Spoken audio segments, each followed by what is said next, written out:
ചരിത്ര ഭൂരിപക്ഷത്തിൽ ലോക്സഭയിൽ എത്തിയ രാഹുൽ ഗാന്ധിക്ക് വീണ്ടും എംപി സ്ഥാനം നഷ്ടപ്പെടുമോ?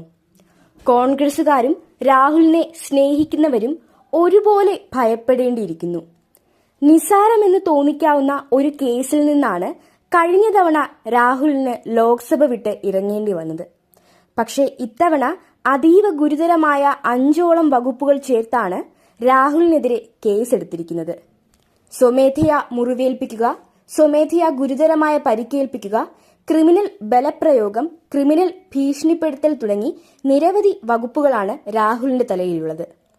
വ്യാഴാഴ്ച പാർലമെന്റിൽ അരങ്ങേറിയ നാടകീയ സംഭവങ്ങൾക്ക് പിന്നാലെയാണ് പ്രതിപക്ഷ നേതാവ് രാഹുൽ ഗാന്ധിക്കെതിരെ എഫ്ഐആർ രജിസ്റ്റർ ചെയ്തത്.